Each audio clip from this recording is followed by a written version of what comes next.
Alright mga kapilers, kumusta kayong lahat? Ayan, nakapagpa-change oil na rin po tayo dito po sa may Tanawan. At sa bidyong ito ay muli kong ipapakita sa inyo ang development ng Malbar Santo Tomas Bypass Road. At ayan, kasalukuyan po ako nandito sa may Malbar. Ito naman ay nadadaanan ko rin ito, pero hindi ko lang siya nabablog pa. Pero ngayong araw na ito ay ibablog po natin. Kaya tara, let's go!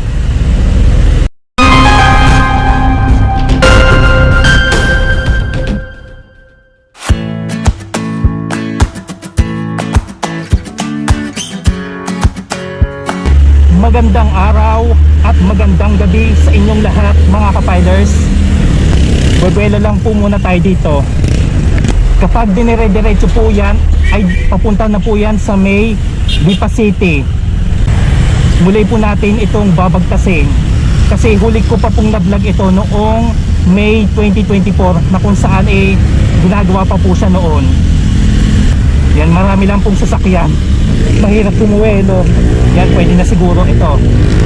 Yan, pagdating nyo po dito mga kapilers, yan, teka lang, yan, yung pakanan na ito pa BSU, diretso Lipa, dito po tayo ulit kakaliwa.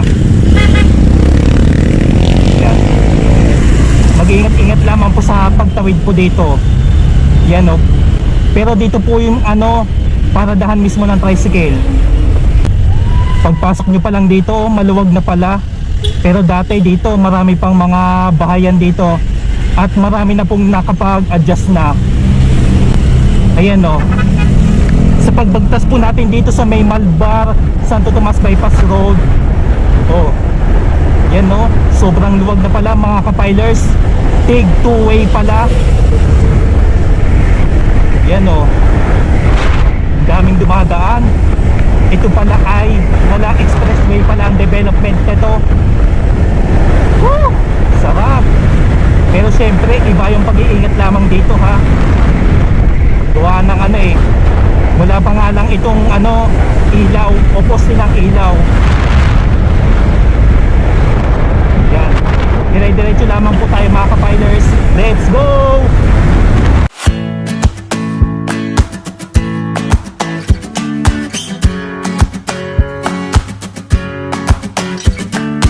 Chill ride lang tayo mga kapilers kasi dito sa bandang ito naabutan ko pa dati, nag-aano pa dito, naggagawa pa, tapos binubutasan pa ang kalsada rito. Yan o, ang ganda na pala dito o. Wala pa nga lang nakakapag-vlog ulit dito ng mga itong taon na ito.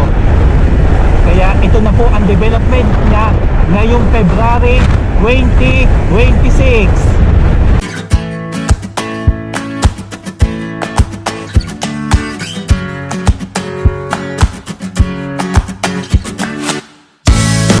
Naalala ko dito dati maraming mga tumpok-tumpok na mga lupa dito at saka mga malalaking bato.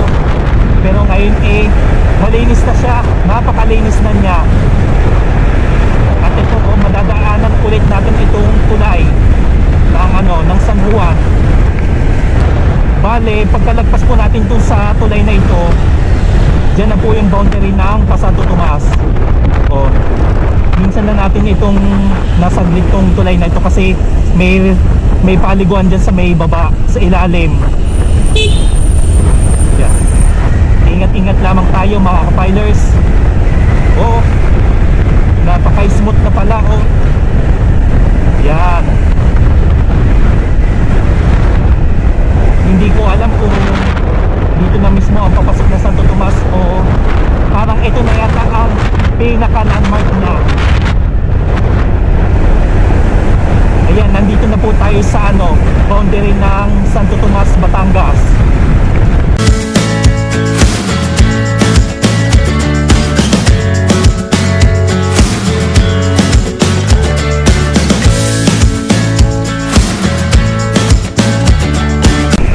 Mga kapilers ito pa lang ang hindi na bago. Nandito pa rin yung mga poste sa gitna ng kalsada. Bale, pagdating nyo po dito sa Santo Tomas, iba na po ang kuryente dito, Meralco. Kasi doon sa may Malbar, ang nakakasakop pa ng kuryente doon yung Batelec. Kasi hindi pa naman lahat naka-Meralco dito sa Batangas. Ayan, malapit na ulit tayo dito sa may San Isidro Norte o Sur. San Isidro Sur na pala ito. Ayan mga kapilers, oh, extended na pala ito hanggang Barangay San Joaquin.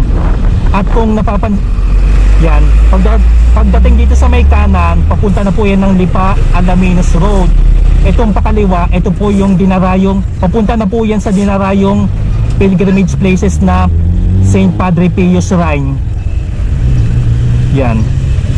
Naalala ko dati mga kapilers, ito ay ano pa ito hindi pa ito binubutasan. Bale ito ay binutasan na nito noong last last 2 years. Hindi ko lang po siya na coverage.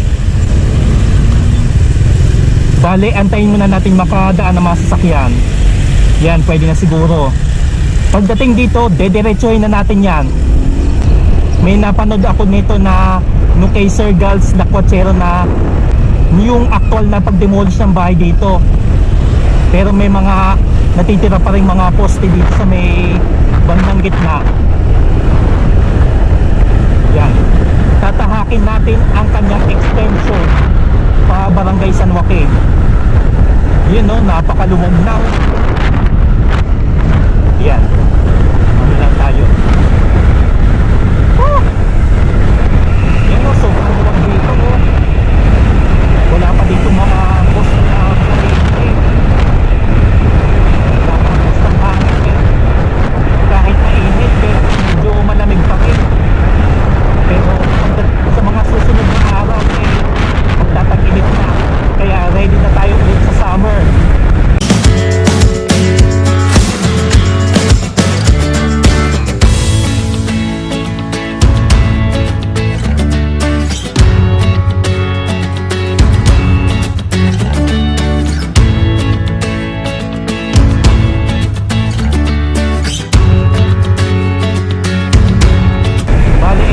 Magiging alternative route nyo pag gusto nyo dumayo sa Padre Pio. Alternative route sa may City of Santo Tomas proper. Tapos ayan, pagdating dito maliit pa lang ang kalsada. Ay hindi, ay sinarado pala siya mga kapilers. O ito pala ay sarado pala, hindi tayo makakatagos sa may mismong Barangay San Joaquin. Pero sisilipin natin ito. Ayan, bale, nandito na pala tayo sa may Barangay San Joaquin ng Santo Tomas, Batangas. Ito pala mismo sarado nga pala mga kapilers. Ayan nakalagay, road close. At kasalukuyan pa pong ginagawa ang kalsadang ito. Bale, ito po pala matagal na po pala ito sinimulan. Hindi ko lang po alam kung anong date. Pero subukan po natin pasukin dun sa ginagawang yon. Yan. Maglalakad nga lang tayo. Ayan. Dito po tayo nanggaling. At sa kasalukuyan, wala pong makakadaan ditong mga sasakyan, tricycle, bukyo, o motor, o kahit motor. Parang ang tanging nakakadaan lang dito ay ang mga taga rito. Kasi nung napanood ko to nung huli hindi pa po ito pinaluluwag pero ngayon unti-unti na siyang pinaluluwag. Paalala lamang, ang tanging nakakadaan lamang po dito ay ang mga taga rito. Pwede nyo pong dalhin ng bike nyo dito, kaso aakayin nyo nga lang. Magmula doon sa aking pinanggalingan, silipin natin yung mga ginagawa doon. Ayan mga kapilers, pansamantala muna pala siyang ginagawa. Bali kuya, kailan nagsimula to? Kailan po nagsimula to kuya? 2 linggo na, bakit? Ha? 2 linggo na. 2 linggo na pala. E di bale itong pala, January pa pala to nagsimula. Itong January 2026. Pag tinahak-tahak po natin ito, malayo pa ito papunta dun sa may labasan. Dun sa may mismong highway, sa may Barangay San Agustin. Nasako pa rin dito ng Santo Tomas. Sa nakikita nyo kasalukuyan pa po siyang ginagawa. Ayan po, sinubukan po natin tahakin itong kabilang side ng ng Barangay San Joaquin. Ayan o, kasalukuyan pa po siyang ginagrind o pinaluluwag. Tapos ito po yung kabilang side niya. Hanggang dito daw yan sa may sementadong kalsada. Pero sabi sa akin, ito daw hanggang dito lang muna daw. Pero ito ay may plano pa itong paluwagin ng paluwagin. Yan, itong tatahakin natin, ito yung sementeryo. Basta ang sabi nila hanggang dito daw muna. At pagdating daw dito sa kalsadang ito iba na daw ang nakakontrata dito. Pero hindi pa malaman kung kailan, anong oras. Yan. Bale ito pag dinire-diretso ay papunta na po ito sa may Barangay San Agustin. Dito pa rin yan sa Santo Tomas. Medyo malayo pa po. Ayan. Kasalukuyan po natin tinatahak itong sa may malapit sa may sementeryo. Yan, ito pala yung sementeryo ng Barangay San Joaquin. At pagdating doon dedire-diretsohin pa po natin yan. Basta ang magiging development daw hanggang doon daw sa may labasan. Subukan natin tahakin yon.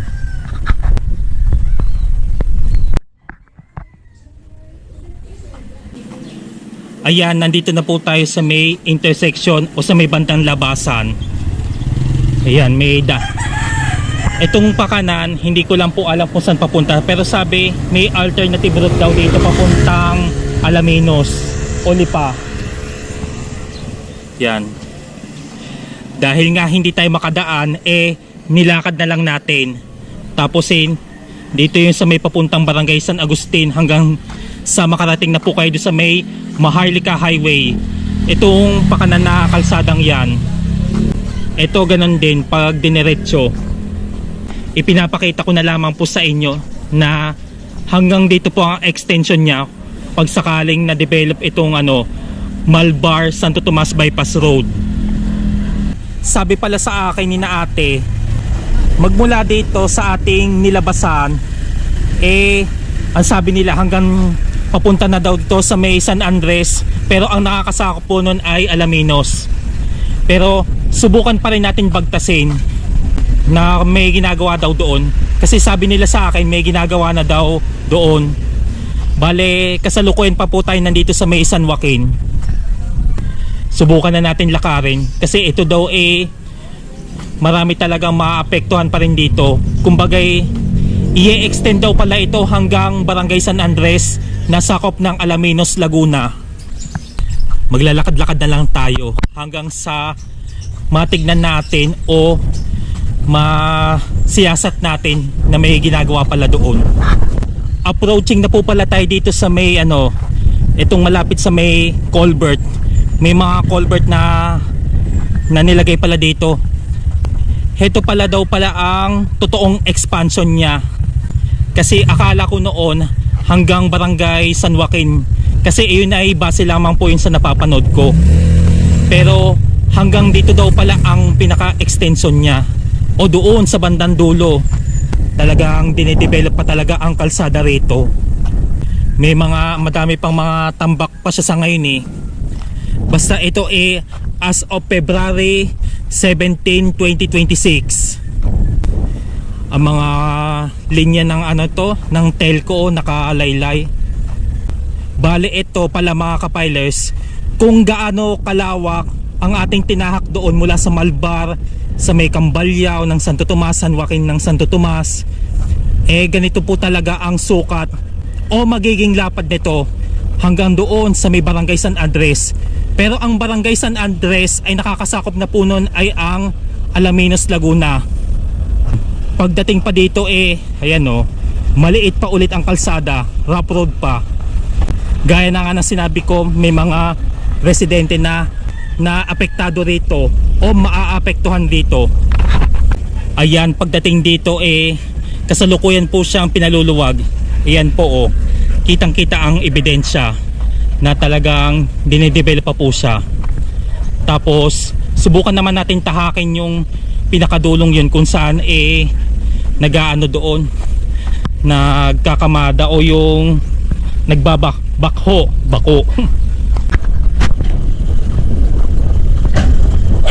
nandito po tayo sa may bahagi ng kung saan binabako o binabakho muna siya. At pagdating dito kitang kita ang napakagandang bundok na tanawin. Pero magpapatuloy pa rin tayo. Ipinasilip ko lamang sa inyo na kasalukuyan pa rin ginagawa ang segment na ito. Yan napakalawak pala Pero yan lawak. Pero ang tanging nakakadaan lang muna dito ay ang mga taga rito. Dito sa bahaging ito, ayan unti-unti pala siyang pinalalapad at sinesementohan. Hindi ko alam kung anong barangay na ito pero susubukan pa rin natin siyang tahakin ng tahakin.